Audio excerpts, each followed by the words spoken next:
Alors, je le disais en intro, plateau de rêve, mais nos auditeurs, eux, ne vous connaissent peut-être pas. Pour les aider à mieux comprendre, on va essayer de découvrir qui fait quoi. Aliénor, on commence avec vous, les WEMS, des jeunes, des week-ends en milieu rural. Tout à fait. Les WEMS, ils ont été créés en 2017 par deux étudiantes qui voulaient donner un an de leur temps au service de l'Église. Et en fait, elles se sont rendues compte qu'il y avait une soif énorme dans le milieu rural de donner du temps de la mission. Et donc, elles ont créé une année de mission Isidore. Donc, c'est la grande sœur des WEMS qui permet d'aller un an en service dans une paroisse rurale. Et en fait, elles avaient énormément d'amis qui voulaient aussi donner de leur temps, mais qui n'avaient pas un an à donner. Mm. Et donc, elles ont créé les WEMS, où en fait, on va, pendant un week-end, aider les paroissiens à créer des week-ends de mission pour aller à la rencontre des habitants du village. Donc, vous allez une fois en week-end. Et non, en fait, on va 4 week-ends dans une paroisse. Et donc, on revoit les paroissiens durant 4 week-ends, et c'est environ un week-end par mois, donc sur 4 mois environ. Ok, donc vous vous engagez oui, voilà, sur un gros trimestre, quoi. Oui, c'est ça, exactement. Tous les 6 mois, on va voir. Là, en ce moment, c'est 3 paroisses. Donc là, en ce moment, il y en a une en Vendée, une près de Bordeaux et une autre près de Mâcon. Et vous venez d'où? Et de partout. De partout. Au début, du coup, ces deux étudiantes étaient parisiennes. Mais maintenant, il y en a vraiment de partout, de Lyon, de Clermont, de Toulouse, de Bordeaux, de Nantes, de partout. Bon, en tout cas, merci, ça nous aide à y voir plus clair. On continue notre petit tour. Hein. Bertrand Caron, Ecclésiam, c'est tout nouveau. C'est tout nouveau et puis c'est né en Anjou en fait parce qu'on a été en mission à Béhuard, au sanctuaire de Béhuard avec le Père Chevalier, avec une même lettre de mission, avec Eudes et Jean aussi. Et pendant cette mission, on s'est aperçu que beaucoup de personnes en fait avaient envie d'être missionnaires, de prendre du temps, de prendre une pause, en tout cas de donner de la disponibilité dans leur vie et de vivre une sorte de déplacement en fait, de se donner plus à fond et plus longtemps dans la mission. Et on a eu plein de discussions croisées avec des gens qui avaient des bonnes ou des mauvaises expériences. Et puis voilà. Et comme je travaillais à l'époque pour Fidesco, on s'est dit, mais en fait, il y a cette culture dans plein d'associations, hein, de l'accompagnement, du discernement. Et donc, on a monté effectivement Ecclésiam avec 2 ans de réflexion, avec 3 prêtres et 3 couples. Et puis, on passe à la phase opérationnelle depuis septembre. Voilà, et on enverra probablement 3 ou 4 couples dans des paroisses à travers la France en septembre. On verra aussi quels sont leurs moteurs, hein, comment vous arrivez à les accrocher. Bon, je pense qu'il y a aussi beaucoup d'Esprit Saint dans toute cette démarche, mais c'est sûr que ça fait moins exotique que de partir à Madagascar ou au Brésil. Mais on parlera de ça juste après avoir terminé ce tour de table.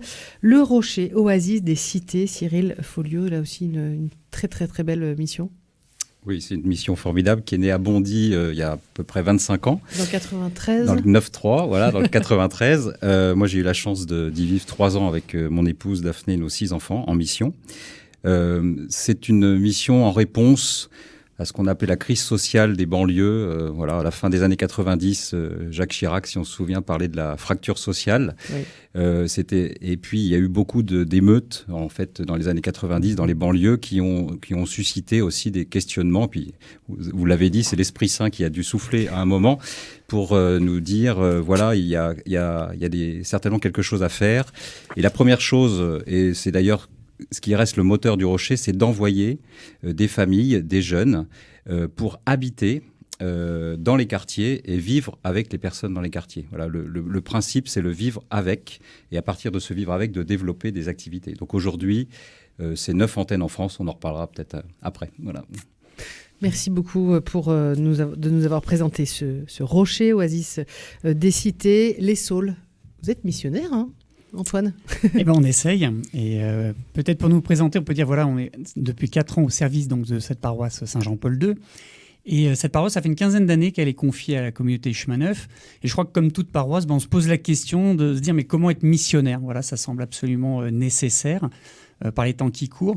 Mais finalement, on s'aperçoit que la réponse n'est peut-être pas si simple. Et peut-être en premier élément de réponse, c'est de dire, c'est une nécessité, 2, c'est une priorité. Et puis, je crois que plus personnellement, c'est de dire, est-ce que c'est un trop-plein? Est-ce que c'est un élan? C'est un désir? Voilà, c'est un peu ça qui nous meut. C'est votre boulot, hein, on peut le dire, Marie. Alors, c'est notre boulot, ouais. Moi, je suis coordinatrice pastorale. Donc, je fais en sorte que les initiatives soient coordonnées.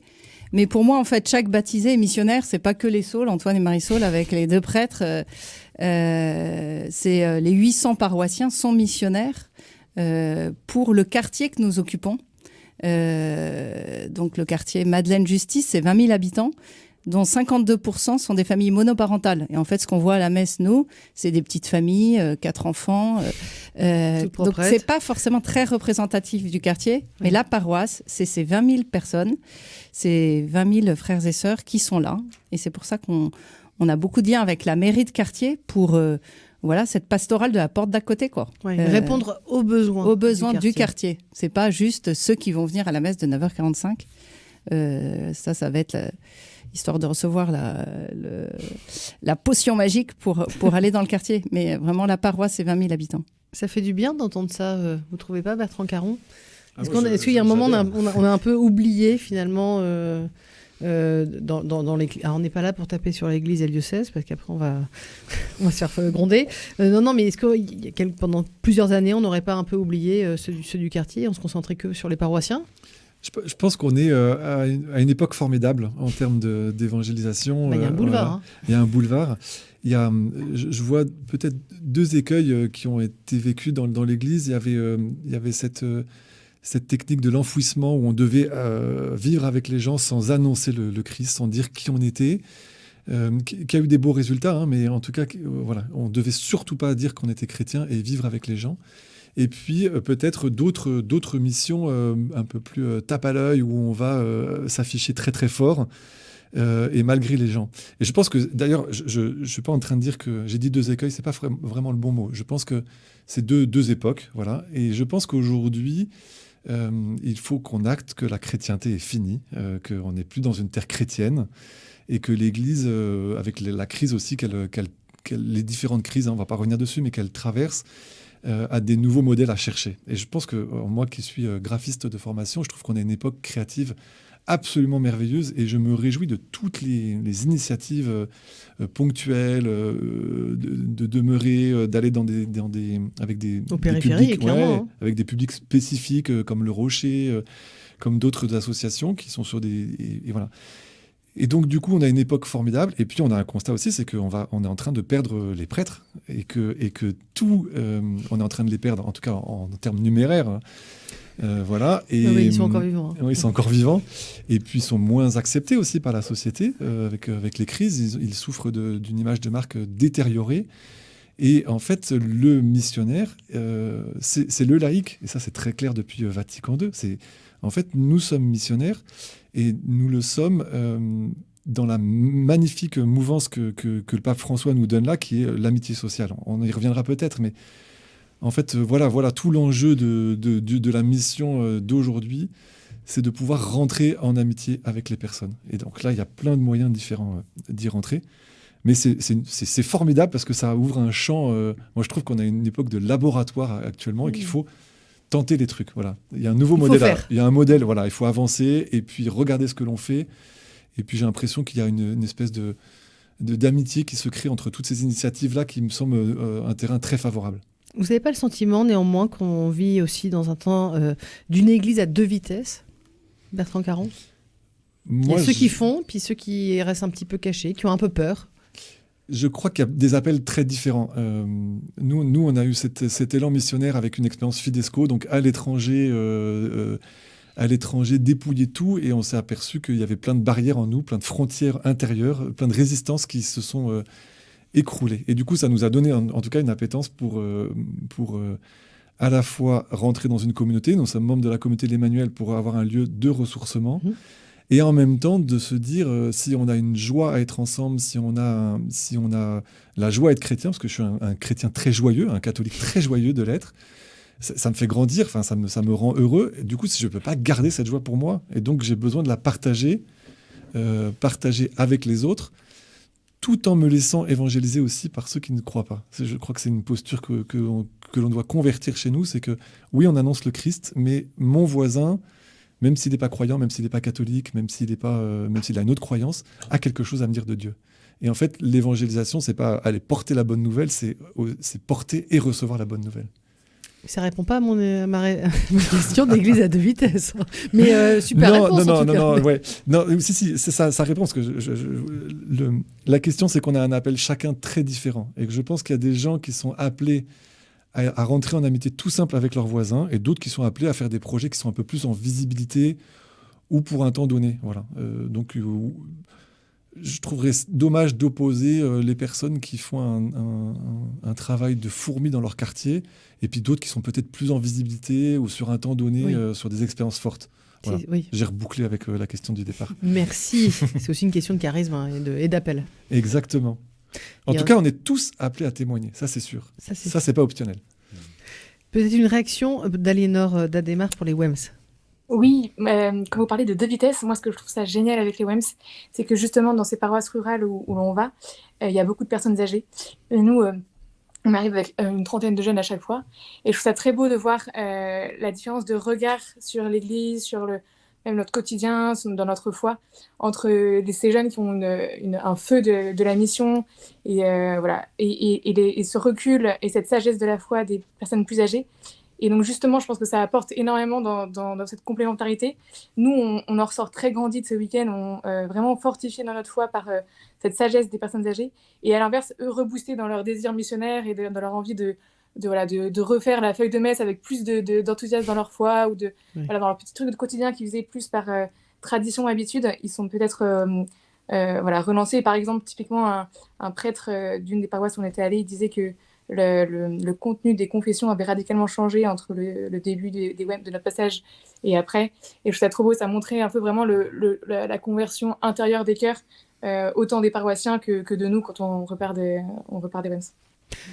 Quand vous arrivez dans les cités, dans les banlieues, avec le rocher, vous êtes accueillis comment ? On parlait d'images dégradées de l'église, de la figure du prêtre qui est un peu dévoyée quand même, il faut le dire aujourd'hui, Cyril Folléau ? Oui, ça se passe comment ?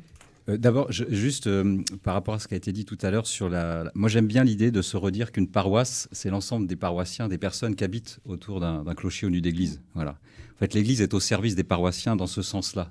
Voilà. C'est important de le dire parce que la mission du Rocher, c'est ça, en fait, aussi, c'est d'être au service de toutes les populations. Et comme l'a dit Bertrand, quelle que soit leur culture ou croyance, on est au service de tous. En fait, c'est très évangélique, hein, c'est Dieu qui vient rencontrer les hommes. Alors la question, c'est comment on est accueilli. Ça va dépendre aussi de notre posture, en fait. Si on vient avec une posture humble et qu'on vient avec une posture de se mettre au service d'eux, et en ce sens, on peut dire que le Rocher, on évangélise parce qu'on se met au service, c'est pas une évangélisation explicite, on est très bien accueillis. D'autant que dans beaucoup d'antennes du Rocher, pour certaines qui ont plus de 20 ans, en fait, la population est habituée en fait, à avoir ce truc au milieu de la cité. Oui. Et avec, en plus, aujourd'hui, on essaye, quand on se balade dans le quartier, d'avoir systématiquement le Sweet Rocher avec le logo, etc. Donc, en fait, on est repéré. On est repéré très très vite d'ailleurs pour plein d'autres raisons et donc on est globalement très bien accueillis. Et quand on démarre une antenne du Rocher, ce qui est le cas à Roubaix par exemple depuis septembre dernier, dans le quartier du Pile à Roubaix, on arrive, on ne développe pas tout de suite des activités. En fait, notre première mission, c'est vraiment de vivre avec, de rencontrer les personnes. C'est une mission de rencontre. Et c'est seulement à partir du terreau, du terrain et des personnes que l'on rencontre qu'on va fabriquer l'antenne du Rocher de Roubaix de demain. En co-construction, si on parle en termes de management. On appelle ça le développement du pouvoir d'agir. C'est un peu un terme social, un peu compliqué, mais c'est vraiment comment en fait on permet aux personnes d'être impliquées. Aussi dans les missions que l'on va proposer. On n'arrive pas avec un truc tout fait, un kit, un kit main libre et puis c'est parti. Voilà. C'est vraiment le principe. Donc on est bien accueilli en ce sens qu'on ne vient pas avec nos gros sabots. Enfin, on essaye. Voilà. Dans ce que vous dites, oui Antoine, vous vouliez réagir ? Non. Dans ce que vous dites, j'entends que la mission, elle revêt plein de couleurs différentes finalement, Marisol. Oui, et puis je crois qu'elle part vraiment de ce que nous sommes nous, c'est-à-dire chacun son charisme. Moi, je vois la personne qui s'occupe du fleurissement et qui a 85 ans. Elle elle va mettre tout son cœur et ça va toucher des personnes. Une Marisol, elle est un peu extrovertie, un peu... Et ben en effet, elle va être plus ad extra.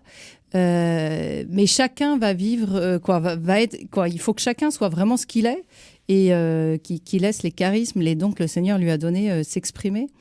Et juste, je reviens un peu sur cette église à deux vitesses. Moi, je trouve que l'église aujourd'hui, en tout cas, je vois pour le diocèse d'Angers où on est, mais le diocèse est hyper missionnaire, quoi. Il y a les formations paroisses vivantes missionnaires, là, sans dévoiler. Je crois qu'hier, il y a eu une invitation à s'engager pour le congrès mission très localement, et ça reçoit un très bon accueil, quoi. Donc, moi, je n'ai pas l'impression... On est tous ensemble, et je crois qu'il y a une joie, c'est contagieux, cette mission. On a tous envie d'être missionnaires, quoi.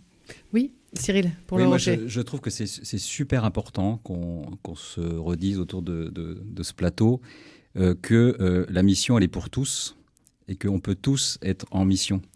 Nous, au Rocher, on a des couples qui viennent 3 ans, des jeunes qui viennent 1 an. On a on appelle aujourd'hui des seniors en cité qui démarrent leur temps de retraite et qui décident de venir 3 mois, 6 mois, 2 ans. Et il y a même un couple, là, ça fait 5 ans, ils ont fait 3 antennes du Rocher.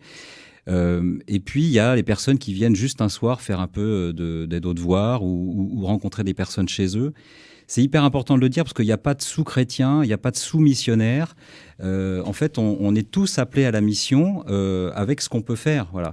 Moi, je me souviens quand on est parti en mission, il y avait une espèce d'admiration parce qu'on avait quitté nos boulots tout pour partir 3 ans. Mais en fait, moi, j'ai toujours dit, d'abord, on a eu la chance de pouvoir le faire.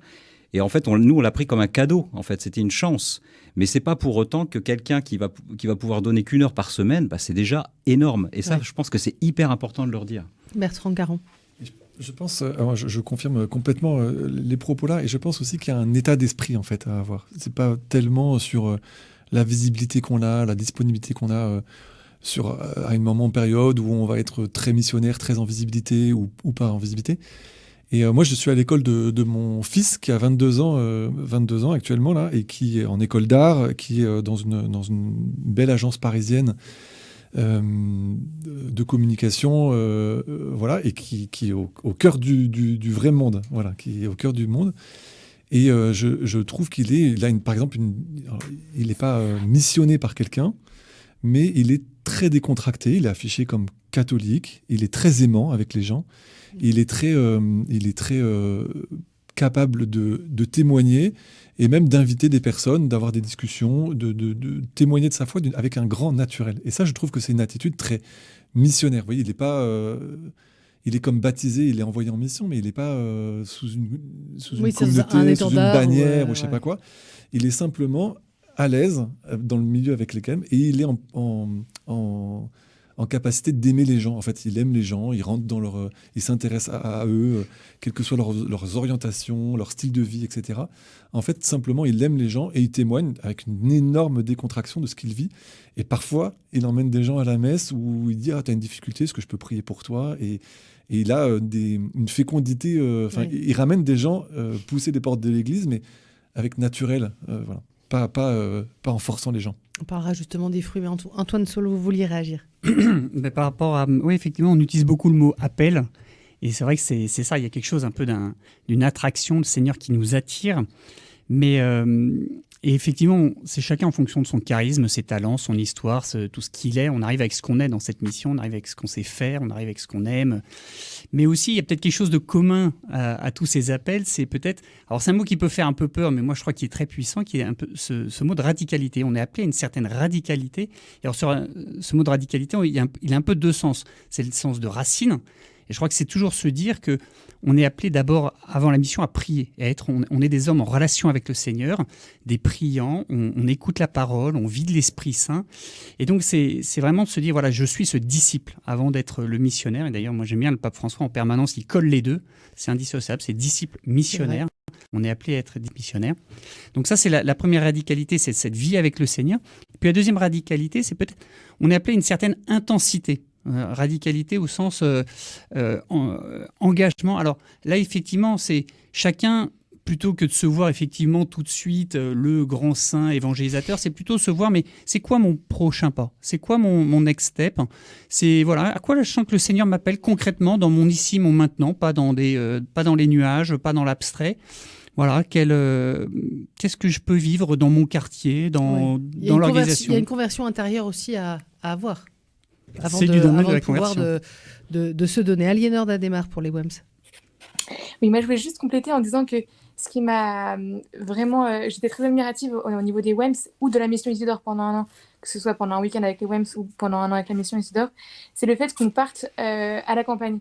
Et ma première réaction, d'ailleurs c'est la réaction de tout le monde, hein, c'est de dire mais vous allez dans la campagne, il n'y a plus personne, il n'y a plus que des personnes âgées, à quoi bon, à quoi ça sert? Et c'est ça qui est fabuleux, je trouve, c'est que du coup ça nous remet dans l'axe de... En fait, la mission, c'est pas une logique de rentabilité.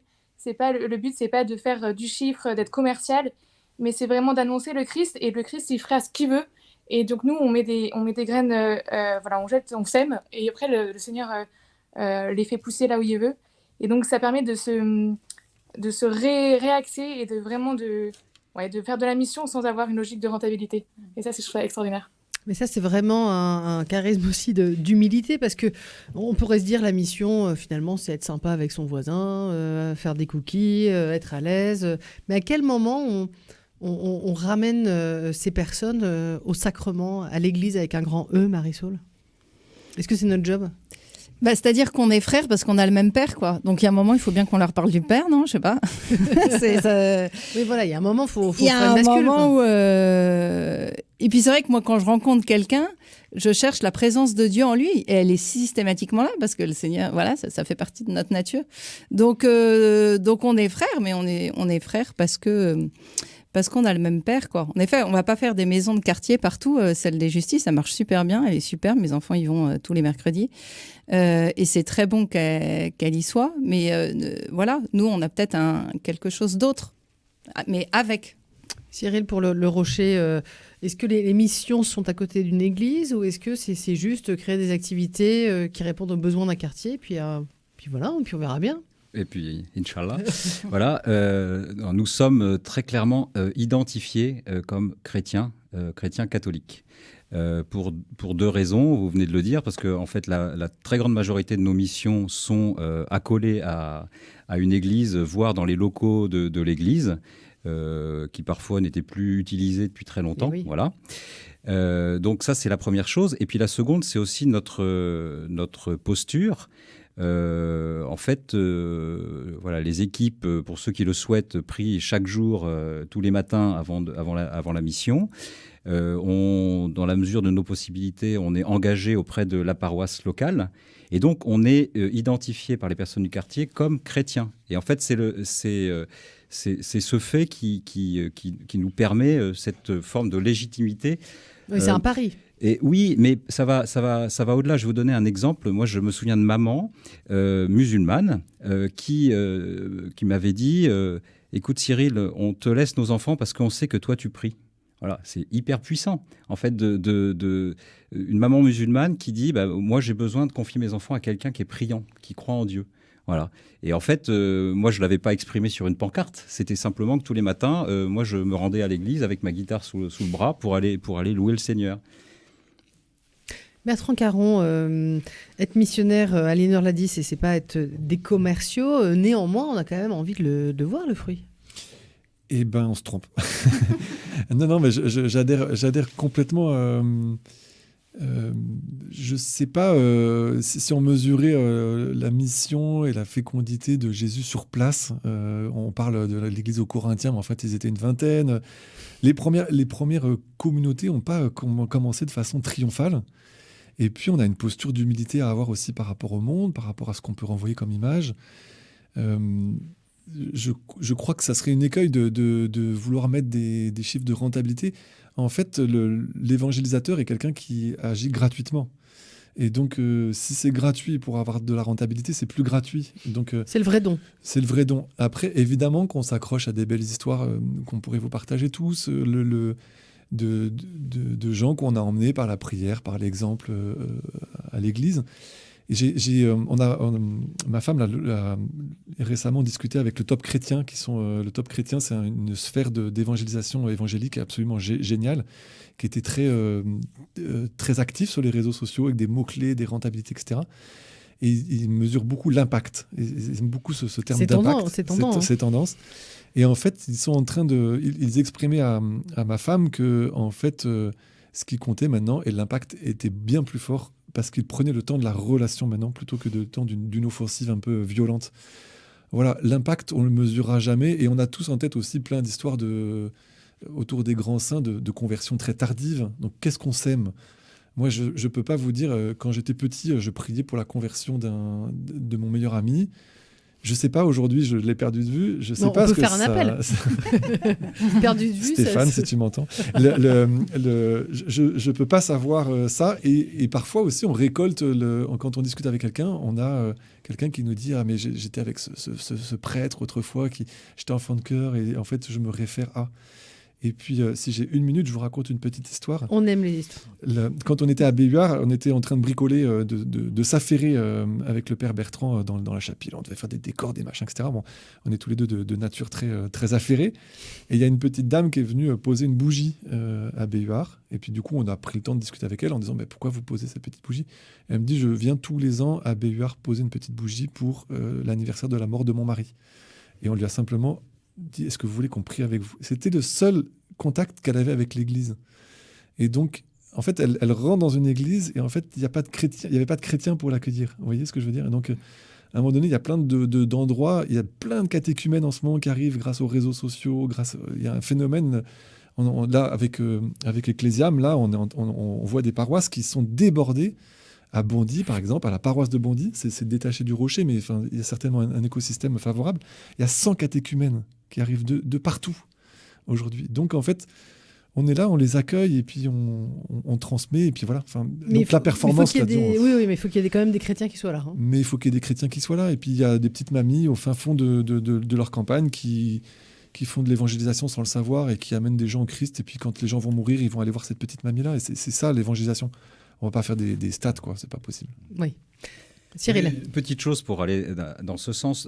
Nous, au Rocher, on prie 3 saints et on prie notamment Saint Charles de Foucauld.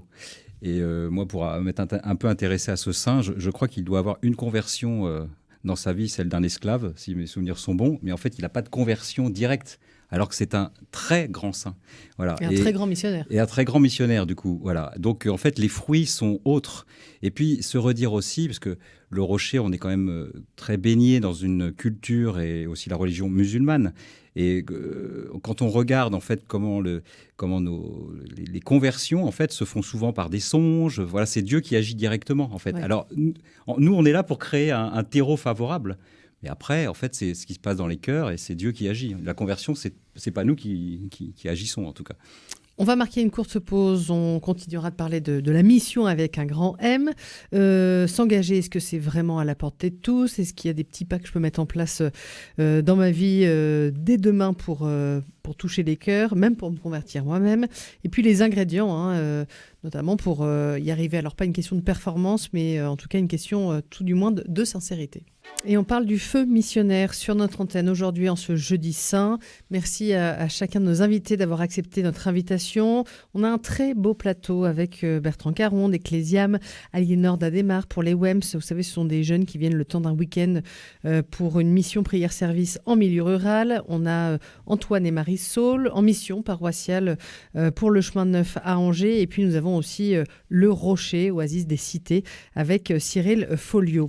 On a parlé en première partie d'émission vraiment de ce côté c'est beau, on y va, la fleur au fusil, c'est génial, mais comment concrètement on fait la bascule et vraiment on s'engage, parce que je crois qu'il y a cette notion d'engagement qui est essentielle quand on parle de mission, Bertrand Caron. Je crois qu'il y a quelque chose peut-être de thérésien. Déjà, c'est d'écouter les désirs profonds de son cœur. Je pense qu'on est tous appelés, on témoigne à travers cette table avec des formats différents, des appels différents, des sensibilités différentes. Et c'est riche, c'est beau, parce qu'on est un même corps, mais en même temps, on a des fonctions, des approches très différentes. Et je pense que déjà, d'écouter le désir de son cœur, le public vers lequel je suis à l'aise, le public dans lequel... voilà, je pense qu'il y a peut-être un petit travail d'introspection en numéro 1. Voilà, qui commence par se dire, mais en fait, à qui j'ai envie d'aller annoncer le Christ, quels sont les gens qui sont autour de moi, quels sont les gens avec qui je suis à l'aise. Voilà. Il ne s'agit pas d'aller se mettre non plus en danger, je pense. Quand on évangélise, il faut que les choses soient naturelles et simples. Oui, que ce soit un peu une continuité de qui nous sommes. Exactement. Il ne faut pas forcer le truc, quoi. Non, de qui nous sommes, d'appel. Nous, des talents qu'on a. On est parti avec Fidesco, jeune marié à 23 ans, parce qu'on a vraiment senti cet appel. C'était une énorme école de la mission pour nous. Ouais. On a peut-être eu besoin de passer par là. Est-ce qu'il faut partir au bout du monde ? Moi, je détesterais opposer les choses. Est-ce qu'il faut partir, pas partir, être à côté de chez toi localement ? Je pense qu'on a vraiment des appels très différents. Et puis, il y a plein d'organismes qui aident à ce discernement. Je pense qu'on ne part pas au Rocher, on ne part pas avec le Chemin Neuf, on ne part pas au WEMS comme ça, sur un coup de tête. Ces associations-là, et puis Ecclésiam aussi, ont un savoir-faire. Et du coup, elles vont discerner, est-ce que c'est le bon moment pour moi de partir ? Et est-ce que c'est le bon moment pour le lieu de m'accueillir ? Cyril, pour le Rocher, l'engagement. Oui, alors... après Marie, pardon. Vas-y, Cyril. Aliénor. Je pense que d'abord, ça s'ancre, ça peut sembler bateau, mais c'est tellement important, ça s'ancre d'abord dans la prière et le discernement, en fait. D'abord, on ne s'envoie pas tout seul en mission, ça c'est important. Donc, on a besoin aussi d'être entouré, d'être éclairé, et puis de prier. Voilà. Nous, on aime bien dire avec mon épouse Daphné que c'est en ayant prié très longtemps l'Esprit Saint qu'il nous a mis le rocher sur notre voie. Et ça, on y croit dur comme fer. Voilà. Après, je dirais que, et ça va pas, c'est pas un contresens avec ce que je viens de dire, mais que la bonne volonté ne suffit pas. En fait, pour partir dans n'importe quelle mission, il faut être accompagné, il faut se former.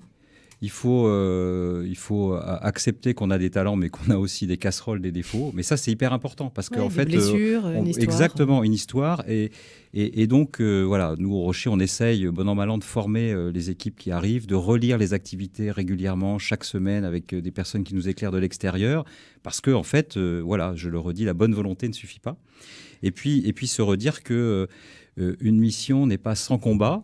Il y a oui, il y a cet appel parfois qui est très enthousiasmant.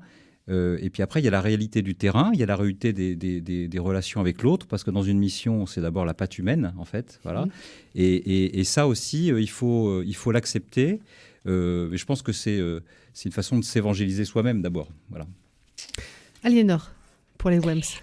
Oui, moi je voulais juste compléter en disant que effectivement pour la mission Isidore qui est de donner 1 an dans une paroisse rurale, un discernement est à faire, réfléchir si c'est là notre appel.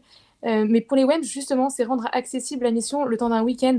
En fait, on peut se faire toute une idée de la mission en disant mais est-ce que j'en serais capable, mais en quoi ça consiste, mais est-ce que c'est fait pour moi ?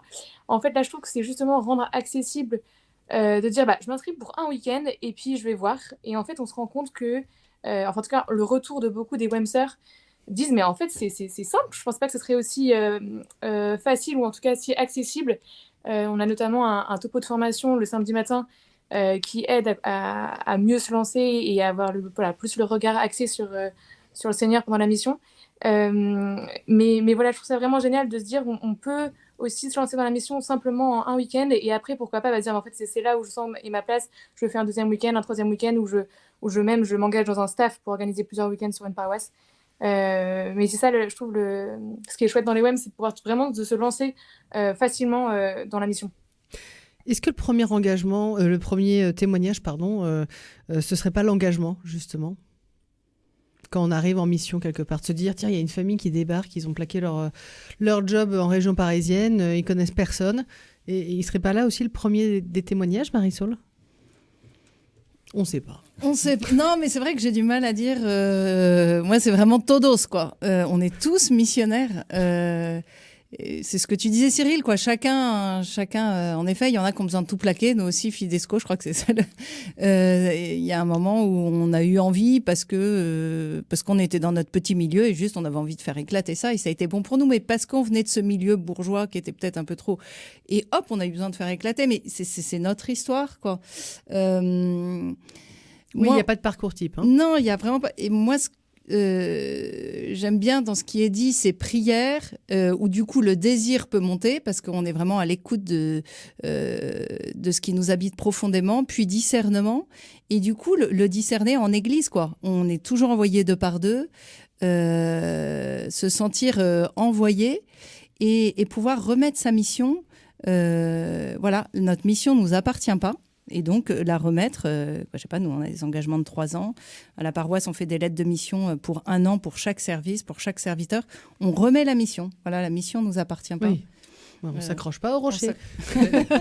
Et peut-être que sur la question du témoignage à travers l'engagement, je pense que ça existe, c'est une réalité, mais en fait, ça ne doit pas être un étendard. C'est-à-dire que quand on arrive, nous, dans un quartier... en fait, j'ai envie de dire un peu grossièrement que les gens ne nous ont rien demandé, en fait.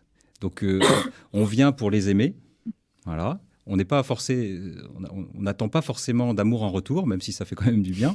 Mais en fait, ça permet vraiment de garder cette posture humble, parce que en fait, personne ne nous a demandé d'aller dans ces quartiers.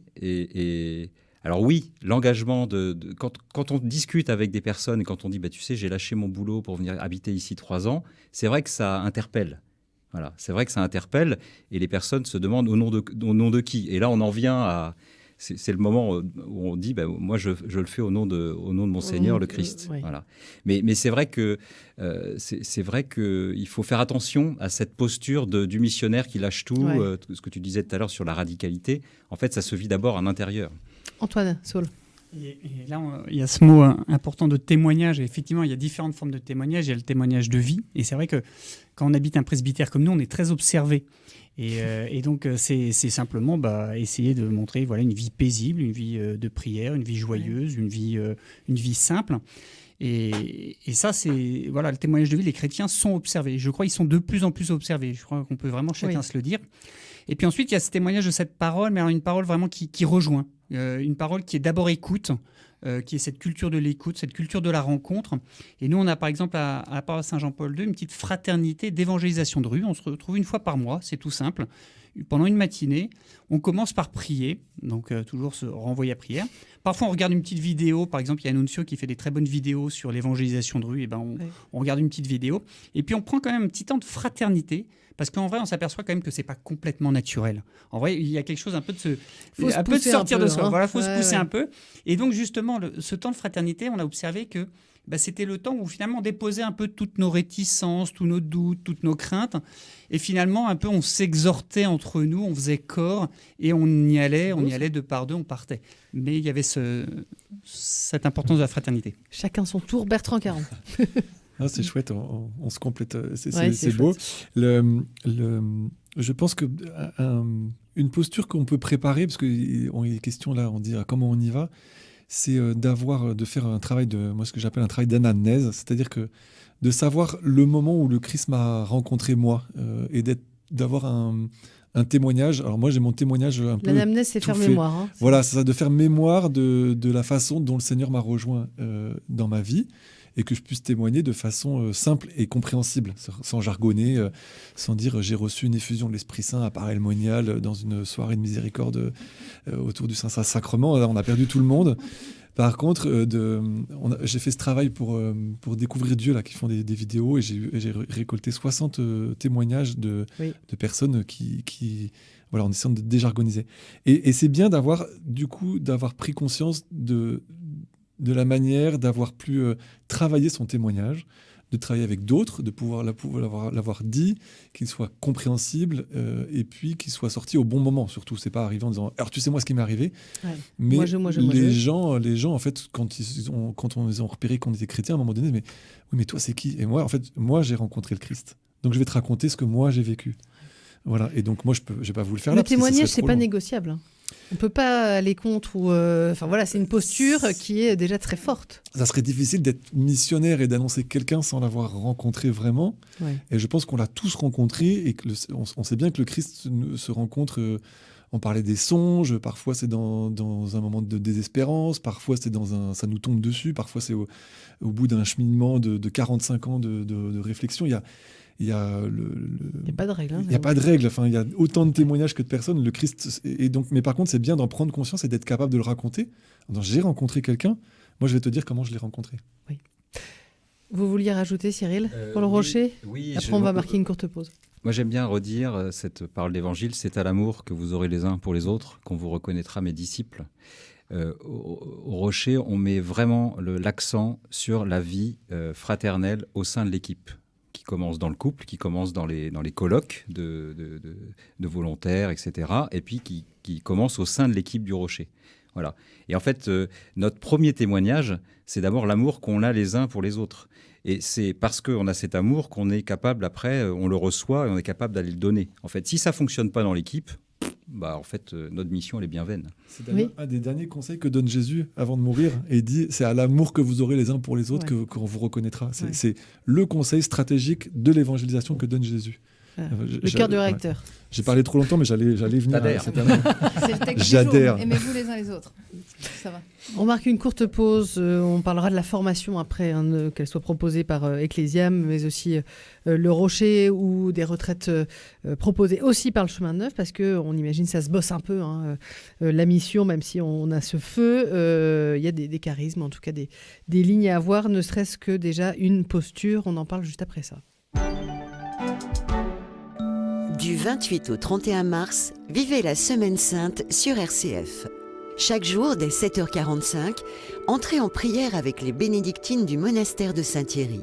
Jeudi, à 20h15, suivez la célébration de la Seine et du lavement des pieds. Vendredi, à 15h, vivez l'office de la Passion. Et samedi, prenez part à la Vigile pascale dès 21h. La Semaine Sainte, depuis le monastère de Saint-Thierry à Reims, est à vivre sur RCF. Contre-courant, proposé par Madeleine Vatel.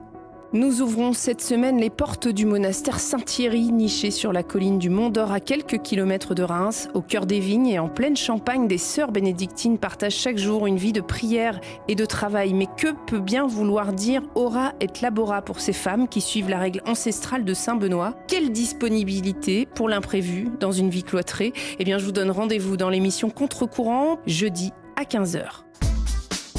Le MAG de 11h à 12h avec Maria Goyer.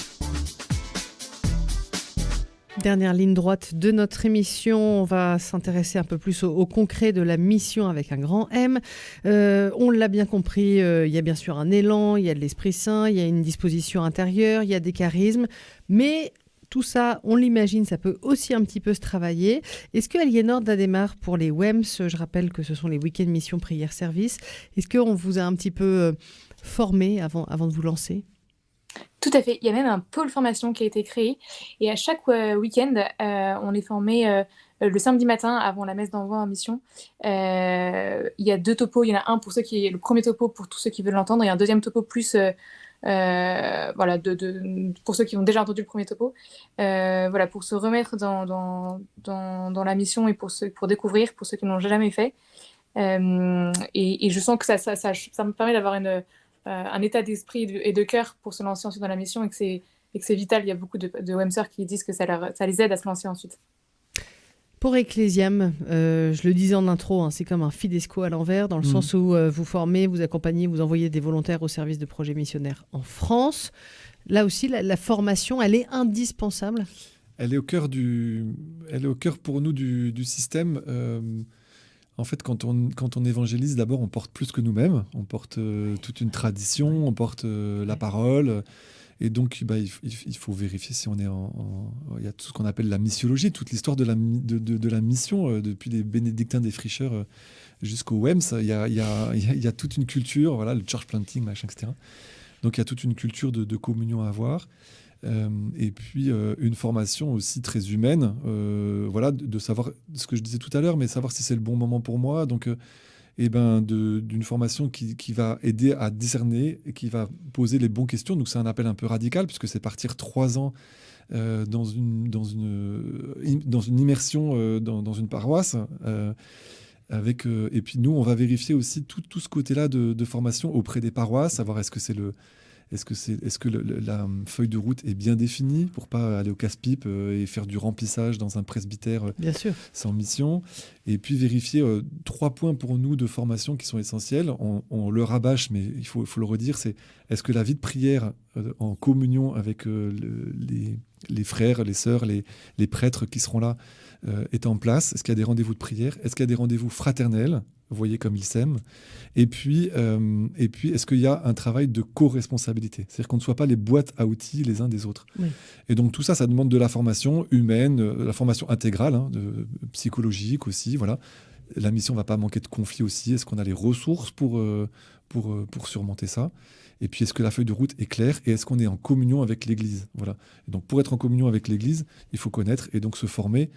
Et puis, on a un pape qui nous fait un boulevard là, à la suite des autres, là, sur ces disciples missionnaires, sur les postures que l'on peut avoir. Vous le disiez, Bertrand, la mission porte plus que nous-mêmes. Néanmoins, on n'est pas porte-parole d'une institution, de l'Église.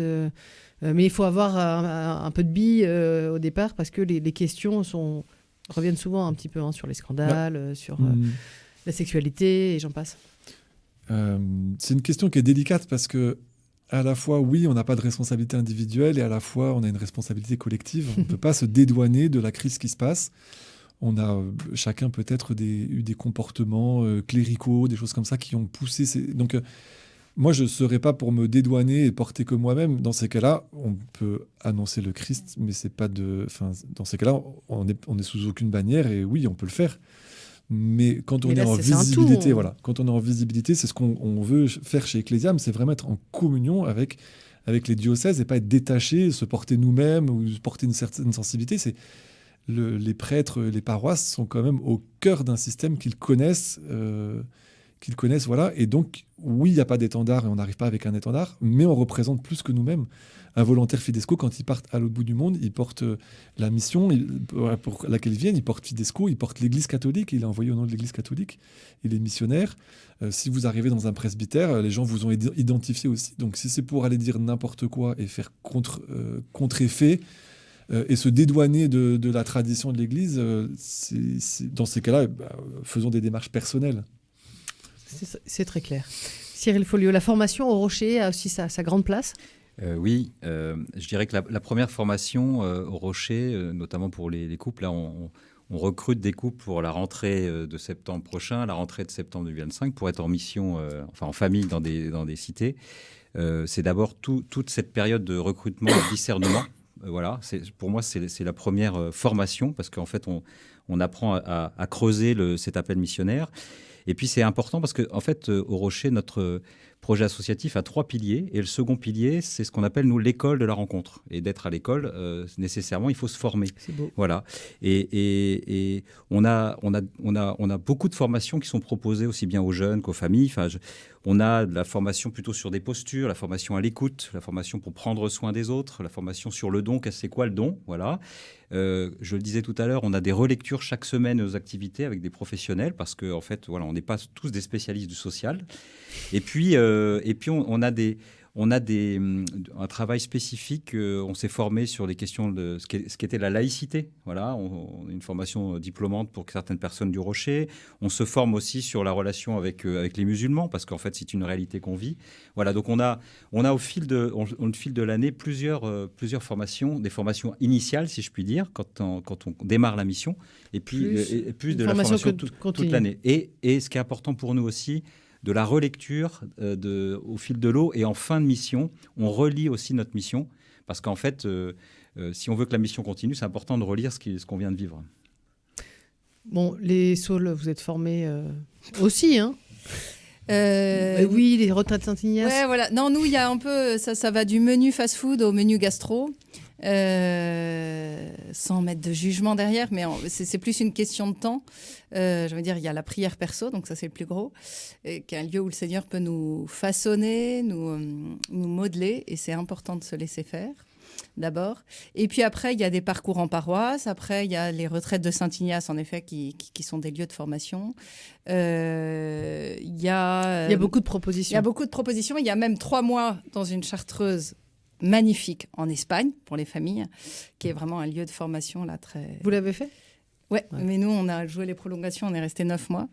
Mais c'est magique, c'est un cadeau qu'on peut faire à sa famille, 3 mois dans une chartreuse. Et puis chaque semaine, on a un thème avec des intervenants extérieurs qui viennent. Voilà, c'est cadeau. C'est cadeau, vraiment cadeau. Voilà. Et puis après, moi, je trouve qu'un lieu de formation, c'est le congrès Mission. C'est le dernier week-end de septembre. Là, ça va être très local. Voilà, allez voir ce qui se passe, les initiatives missionnaires, entendre des intervenants. Voilà, moi je me dis, c'est la mission à sa porte cette année. Est-ce qu'il y a des risques ?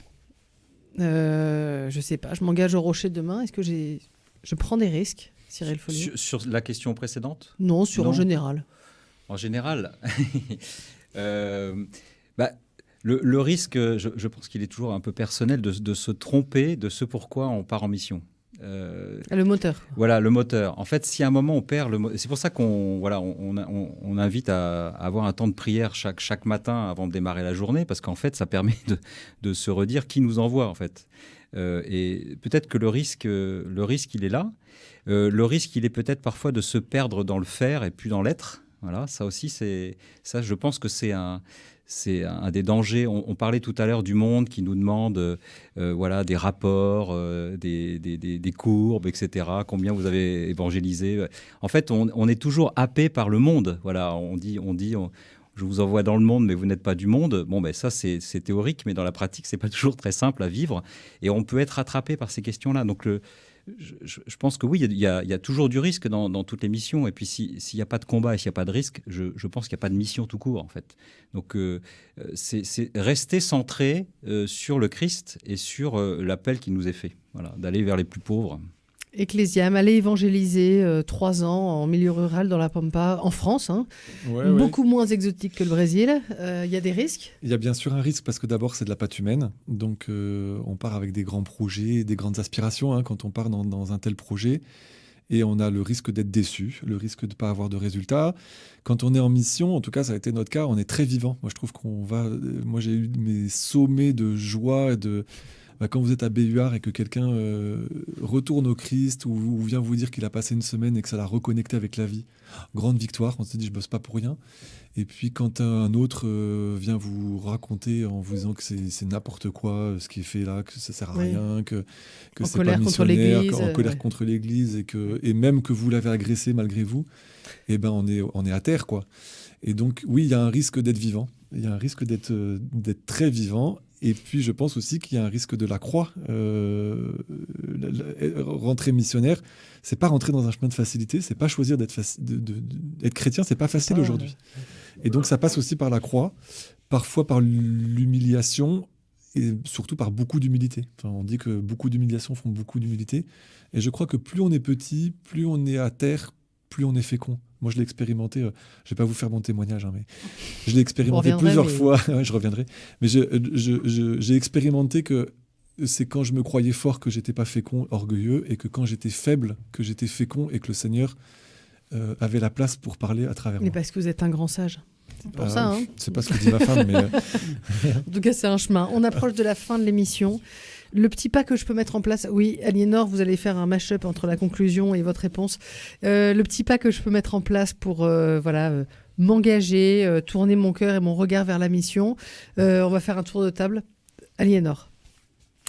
Moi, je dirais oser se lancer dans la mission juste le temps d'un week-end pour y goûter et ensuite découvrir à quel point c'est finalement accessible et que le Seigneur peut agir très simplement. Voilà, et risquer l'amour, si j'ai bien compris. Ouais. Merci beaucoup Aliénor d'Adhémar. Toutes les infos sur le site www.wemps.fr. Antoine Saul. Ce petit pas, on vous le propose dès samedi matin. On a un temps d'évangélisation de rue à la paroisse Saint-Jean-Paul II. Donc de 9h à midi, on se retrouve, on prie, on a ce petit temps fraternel et puis derrière, on part ensemble. Venez faire l'expérience. Oui. Marie. Moi, c'est ce soir, si vous allez à l'office de la Seine, c'est juste faire un sourire et parler à quelqu'un qui est à côté de vous à la messe, je ne dis même pas dans la rue. Tiens, je crois qu'on ne se connaît pas. Bonjour, je m'appelle Marie. Merci beaucoup. Toutes les infos, paroisse Saint-Jean-Paul de Angers. Très rapidement, Bertrand Caron. Un petit pas...